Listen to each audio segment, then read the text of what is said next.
Programa Mandou Bem com Jussier Ramalho. Oferecimento: Rayobat Baterias Automotivas. Ligou, pediu, chegou. Ponto do Vidro, a solução em vidros e espelhos. WhatsApp: 84999297347.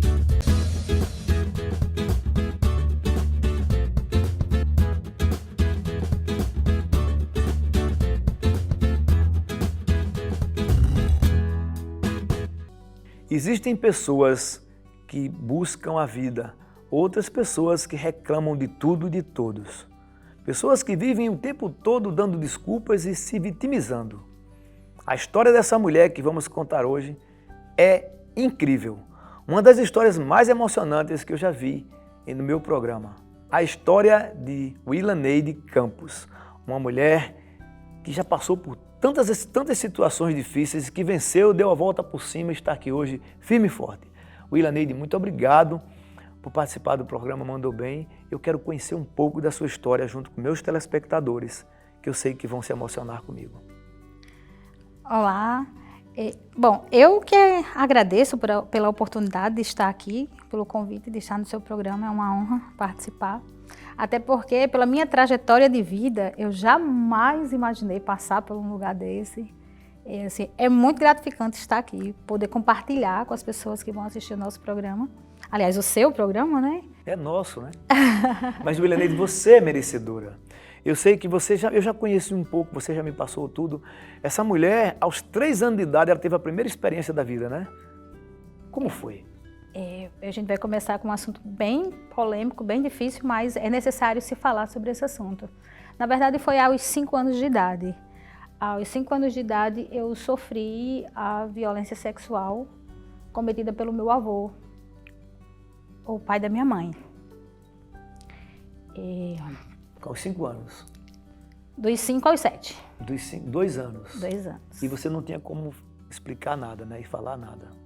Não, porque hoje eu me sinto confortável em tocar no assunto, até porque eu preciso usar minha história como alerta para muitos pais, porque na época a minha mãe, ela não acreditaria, porque o meu avô era o homem o qual ela mais admirava.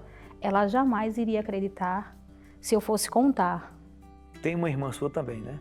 Eu tenho uma irmã que é 1 ano mais velha e essa minha irmã ela nem consegue falar sobre os fatos do passado. Ela só, se tocar no assunto, ela só chora. Hoje eu estou tentando ser madura o suficiente, até porque hoje eu estou presidente de uma associação de mulheres que a gente trabalha todos os tipos de violência e se faz necessário se abordar esses temas, esses assuntos tão difíceis que mexe. Eu estou emocionada porque é um assunto que a gente vai lá no passado, a gente resgata. É muito bom resgatar coisas boas. E a violência... É muito duro para todo mundo que está assistindo, inclusive, ficar ver a emoção nos seus olhos.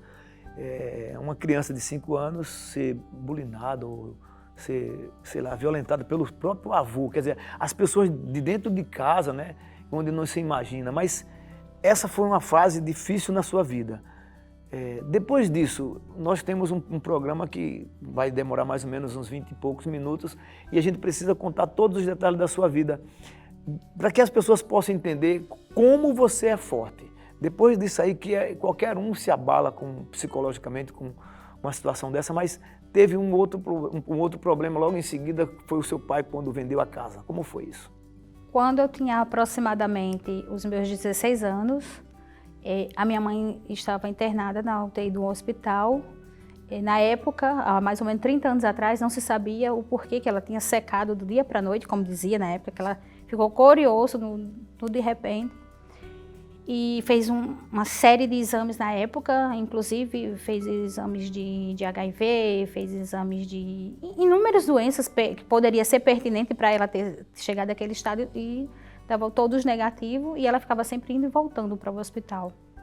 Numa dessas idas e vindas, o meu pai levou minha mãe para ver uma outra casa melhor que a nossa e minha mãe gostou da casa porque a oferta era de vender a nossa para comprar aquela casa. Daí o meu pai vendeu... Com consentimento da minha mãe, meu pai vendeu nossa casa, com todos os móveis, e simplesmente pegou todo o dinheiro e foi embora com a vizinha. Com a vizinha? Seu pai vendeu a casa, pegou o dinheiro e foi embora com a vizinha. E você, sua irmã, sua mãe, ficaram aonde? Na rua. Literalmente. Na rua. Na rua. Aí você foi ser moradora de rua. Sim. A gente passou pela casa de alguns dos poucos familiares que tinham por perto. Minha mãe já não tinha nem pai nem mãe, que já eram falecidos. E a gente... Perdão. Tenha calma. A gente ficava sempre indo para casa de um e de outro. Houve muitas humilhações. Teve uma tia que ela tinha, eu não sei bem ao certo, acho que 9 filhos, e o pouco que ela tinha, ela dividia com a gente. Então, assim, era muito difícil ver aquela situação, porque ela não tinha para guardar para quando a gente chegasse para comer.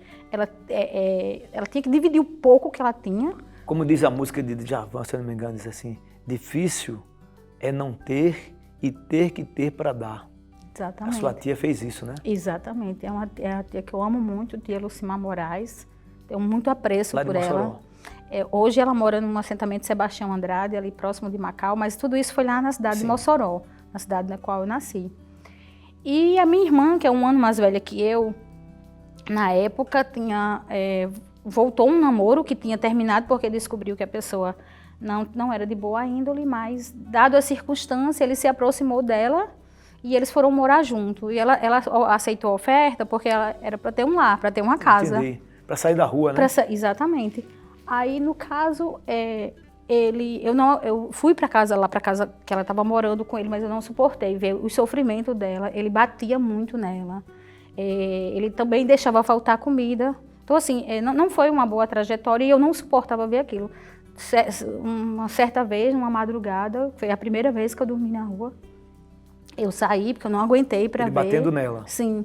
E eu, imatura, não sabia o que fazer. Você tinha quantos anos nessa época? 16 anos. E saí, sem rumo. De madrugada? E andando assim, procurando um norte. E acabei que eu lembrei que no centro de Mossoró tem um centro de abastecimento que chama de Cobal, e lá tem as bancas de frutas. E um dos feirantes de lá era um amigo da família. Aí eu pensei, se eu ficar lá na banca dele, lá embaixo, para dormir, se ele chegar de manhã cedo, ele não vai se importar, porque eram pessoas conhecidas, tipo assim, não iam me tratar... De expulsar. Isso, não iria correr esse risco. Mas, aí eu fui para lá, dormi, peguei um papelão para me cobrir e passei a noite lá. Eu vi coisas horríveis na rua. Eu vi pessoas sendo assaltadas, eu vi pessoas usando drogas. Quanto tempo você ficou na rua? Assim, literalmente na rua foi pouco tempo, mas nessa situação... Nessa situação que eu tô falando. Nessa situação, no geral, foi 1 ano. O que mais lhe chocou na rua? Você viu gente sendo maltratada? Sim, fome, drogas, mas assim... Me convidaram para fazer algum tipo de ilícito? Roubo, essas coisas? Quando eu iniciei o programa dizendo que me sentia honrada de estar aqui, porque dado a minha história, o mais próximo que eu poderia estar, hoje talvez fosse num xadrez. É tanto que eu falo que eu recebi um certificado da indicação do Coronel Alarico, da Polícia Militar, devido ao nosso trabalho social. Hoje, sim, mas eu me sinto honrada porque o mais próximo que eu tive de uma instituição militar ou de um programa desse, talvez fosse saindo num noticiário. Porque eu recebi convites para usar drogas, não aceitei. Porque eles diziam que eu ia esquecer a dor da angústia, da fome. Eu recebi convites para me prostituir, porque as pessoas diziam que se eu fosse me prostituir, eu iria ganhar dinheiro, eu iria comprar comida, eu ia poder ajudar minha mãe, eu ia comprar roupas, calçados, enfim, o que eu fosse precisar, mas eu também não aceitei. E eu recebi convites também para furtar e assaltar. E eu também não aceitei. Você continuou firme e forte? Mesmo aos trancos e barrancos, eu continuei indo para a escola. E a fome era grande? E a fome era grande. Muitas das vezes eu ia para a escola porque não era nem pelo aprender, não era a necessidade de eu aprender. Muitas das vezes eu fui para a escola para comer, para sanar a fome. E aí você continua e essa sua trajetória aí chegou em Ceará-Mirim? Exatamente. Você foi auxiliar de pedreiro também, né? Na verdade, eu já fui auxiliar de pedreiro já na parte boa da minha vida. Mas vamos lá então, vamos para Ceará-Mirim. Fui para a cidade de Ceará-Mirim porque minha mãe precisou vir fazer um tratamento no hospital aqui em Natal, na Nova Lopes. E eu ficava mais próximo de Saramirim, que minha tia morava lá, irmã da minha mãe. E lá me matriculei. Vocês ficaram sem casa porque o seu pai vendeu a casa e ficou com dinheiro, comprou outra casa e foi embora, né? Isso. Então vocês ficaram morando na casa das irmãs, assim, isso, de a favores. gente ficou perambulando. Sem falar que quando minha mãe saiu do hospital, que descobriu que meu pai tinha feito isso, ela voltou para o hospital. Sim, claro, naturalmente, Foi um choque desse. muito grande. E sua irmã, que era espancada, continuava com o rapaz ainda? Continuava, foram muitos anos. E para ela poder se resgatar dele, ela teve que sair fugida, com 2 filhos. E aí você chegou em Saramirim, continuou estudando e você era discriminada também, né? Sim, porque eu era tão magra, mas tão magra da fome. Eu não me lembro agora a nomenclatura, o nome que diziam comigo, mas se fosse hoje, me chamariam de noiada. Porque essas pessoas que moram na rua, que usam drogas, eles têm um perfil específico, eles são muito feios, têm o rosto chupado, magro. E naquela época ele tinha um apelidozinho que ele chamava, só não me recordo como que era. Mas se fosse hoje, com certeza seria o apelido de noiada, porque eu tinha esse aspecto, mas era a fome. Porque as pessoas que estão na rua, infelizmente, elas não têm ainda o acesso a uma comida, a um banho, a um tratamento, e por esse motivo é que às vezes fica com esse aspecto doentio, né? Com muita necessidade. A fome, ela deixa as pessoas muito, muito mal, na verdade. É verdade. Só sabe o que é fome quem viveu ela. E você, Saramirim, estudando, o pessoal chamava você de noiada e tal, e você continuava, né? Isso. Aí lá eu conheci um rapaz que foi com o qual eu me casei. Naquela época eu não sentia amor por ele, só uma afeição, carinho. Ele propôs casar para poder dar a oportunidade de uma casa, um lar, e eu topei, aceitei, vivi 14 anos com ele, tem um filho hoje que vai fazer 24 anos. Foi uma experiência difícil porque nos 6 meses de casada eu flagrei ele com outra, apesar que não existia aquele amor genuíno que era necessário ter existido no início, mas quebrou toda aquela questão da confiança. 6 meses. Quebrou toda aquela questão da confiança, mas eu não poderia, naquela época, ter uma pessoa casada, uma mãe solteira ou casada separada, ainda existia um tabu muito grande e eu me submeti a permanecer, eu não tinha a mentalidade que eu tenho hoje.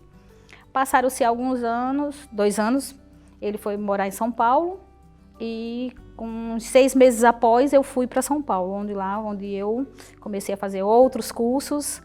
Trabalhei em algumas empresas de nome e renome, aprendi muito, foi a escola da minha vida, me profissionalizei. Hoje eu trabalho no ramo óptico, no ramo de ótica, mas eu fui profissional de beleza por 25 anos. Sério? Você trabalhou em salão de beleza? Sim. Cortando o cabelo? Cortando o cabelo, fazendo sobrancelha. Ajudando esse companheiro lá em São Paulo? Sim.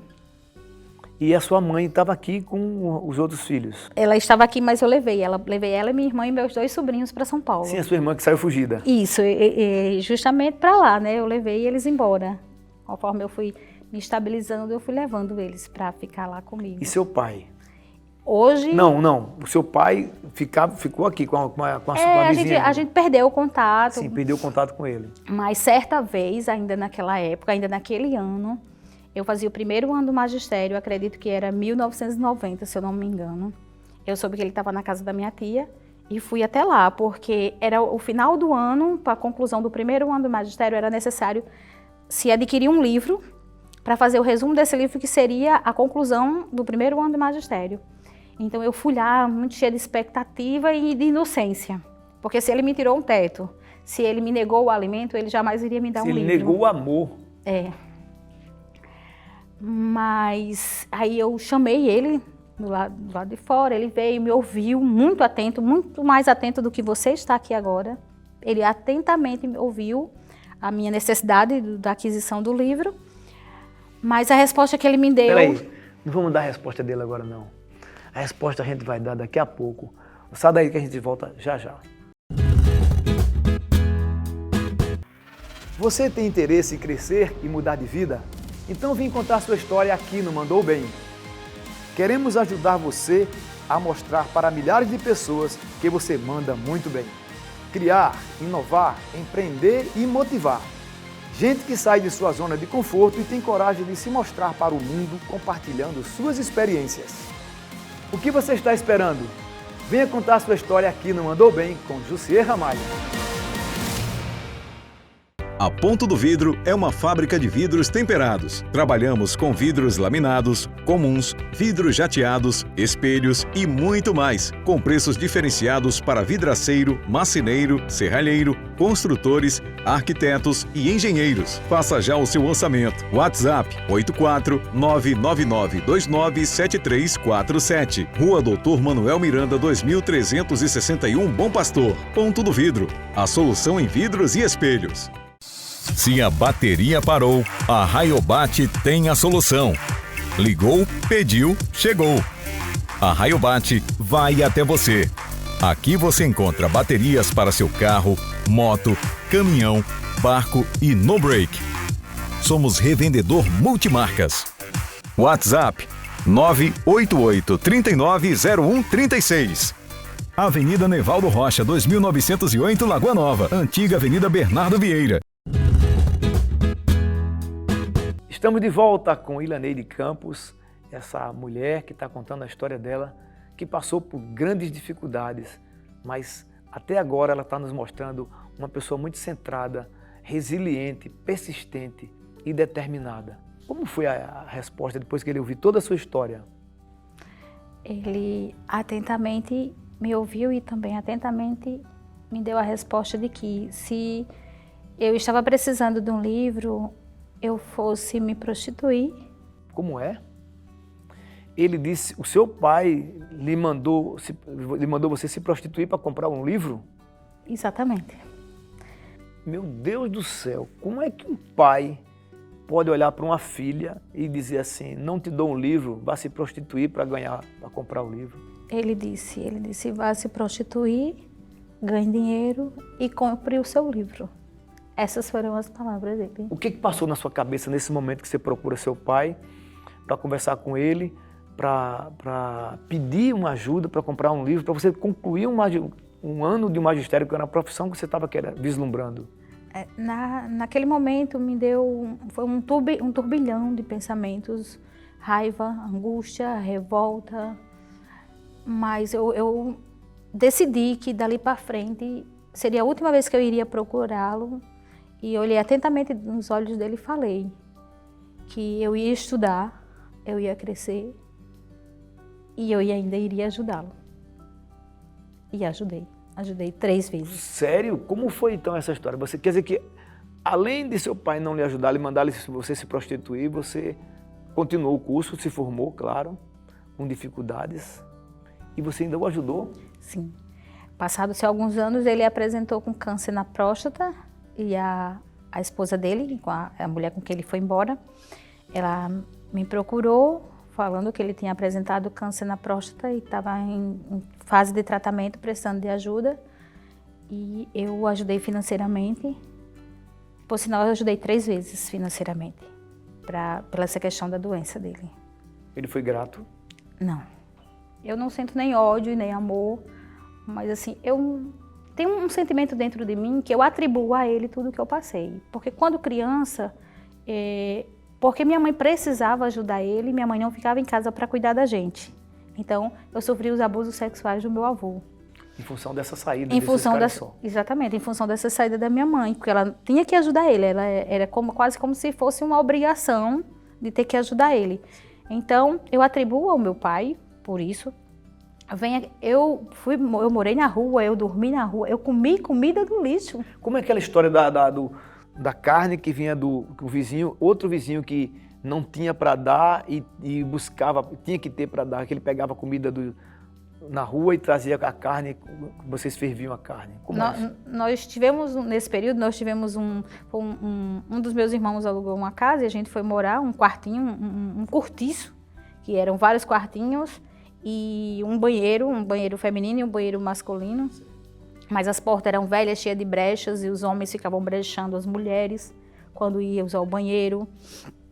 E nesse período, a gente morando nesse cortiço, a gente tinha um vizinho tão pobre quanto a gente, que ele trabalhava assim, acho que é cabeceiro que chama, que ajuda a descarregar os caminhões, ele ficava lá. Ajudante de... Isso, ele ficava lá no supermercado, esperando os caminhões chegar, ele ajudava a abastecer, levar a mercadoria para dentro do supermercado, para o estoque. E lá o gerente, ele fazia doação de enlatados, iogurtes e carnes estragadas. E esse vizinho doava, dividia com a gente. A gente pegava, por exemplo, a carne, botava no fogo, com a temperatura, a água entrava em ebulição, a temperatura, os bichos, tapuru, saíam de dentro da água. Aí a gente jogava aquela água fora e fritava aquele pedaço de carne, às vezes com uma banha ou um óleo, o que tivesse, e comia com ou farinha ou feijão, o que tivesse para comer. Hoje, inclusive, os supermercados não fazem mais isso, sabe? Isso. Eles não colocam mais nenhum tipo de comida estragada para doar para ninguém. Hoje, os supermercados, todos eles já sabem o que fazer, o descarte não é mais feito dessa forma. E aí, hoje você mora em Tibau do Sul? Tibau do Sul. E você tem hoje lojas, né? Você saiu do ramo da beleza, mas continua na beleza, porque você abriu ótica, né? Isso. Qual é o tipo de atividade? Você tem ótica lá e aqui também em Natal, né?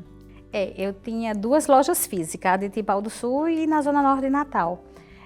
Com a chegada da pandemia, nós começamos a atender em delivery, principalmente porque muita gente, idosos, pessoas que não tinha como se dirigir até a loja, nós começamos a fazer o atendimento a domicílio. O atendimento a domicílio deu tão certo e a minha estadia em Tibau do Sul ficou tão frequente que nós chegamos ao consenso, chegamos à ideia de que a loja da Zona Norte ela ficou uma loja online, uma loja de atendimento a domicílio.